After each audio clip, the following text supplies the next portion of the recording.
নমস্কাৰ বেদিক এষ্ট্ৰলজি আসামৰ সকলো বন্ধু বান্ধৱীলৈকে মই আন্তৰিক অভিনন্দন জ্ঞাপন কৰিলোঁ।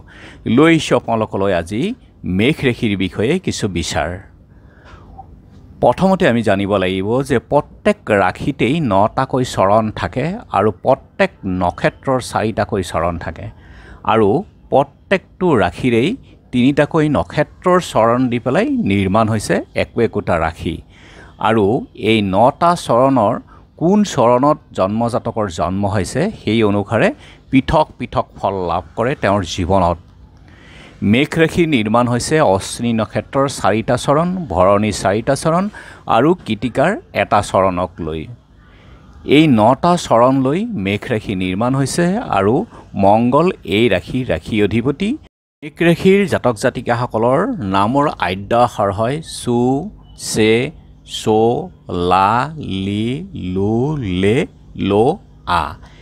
এইকেইটা আদ্য আখৰ হয় মেঘ ৰাশিৰ জন্মজাতকৰ ক্ষেত্ৰত। এতিয়া কোনো জাতকৰ জন্ম যদি মেঘ ৰাশিৰ প্ৰথম চৰণত তেন্তে তেওঁ ৰজাৰ দৰে জীৱন সুখী জীৱন হয়।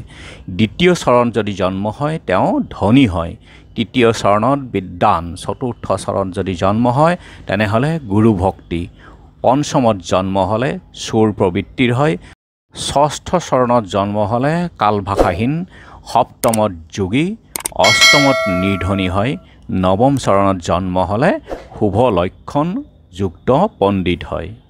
মেঘ ৰাশিৰ জন্মজাতকসকলৰ জন্মচক্ৰত লগ্নৰ শুভ স্থানত যদি মংগল অৱস্থান কৰে তেনেহ'লে সেই ৰাশিৰ ব্যক্তি কাৰিকৰী, ইঞ্জিনিয়াৰিং, শল্য চিকিৎসক, প্ৰশাসন বিভাগ, কল কাৰখানা, উদ্যোগ আদিৰ কৰ্ম, পশুপালন, আৰক্ষী, প্ৰতিৰক্ষা, কৃষি গৱেষক, কৃষিৰ লগত জড়িত কাম কাজ, শিক্ষা, ঠিকা আদি কামৰ লগত জড়িত হৈ থকা দেখা যায়। আৰু মংগল অশুভ ভাৱত থাকিলে জ্ঞাত ব্যক্তিৰ পিত্তৰোগ, ৰক্তপীড়া, অস্থিৰোগ, শিৰপীড়া, দন্তপীড়া আদি ৰোগত আক্ৰান্ত হৈ থাকে।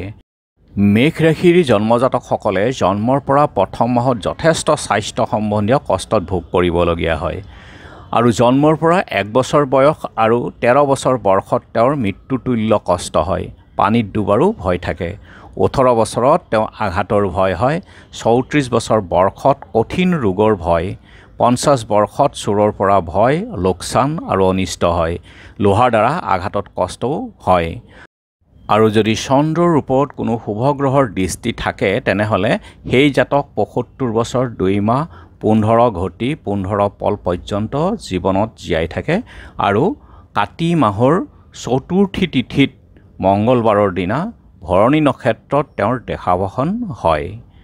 আৰু এই অশুভ বৰ্ষৰ আৰম্ভণিতেই যদি ঘৰত পূজা পাঠ অথবা নাম কীৰ্তন কৰি ভকতক বস্ত্ৰ আদি দানৰ দ্বাৰা তেওঁ অশুভ প্ৰভাৱৰ পৰা মুক্ত হৈ থাকিব পাৰে। ধন্যবাদ।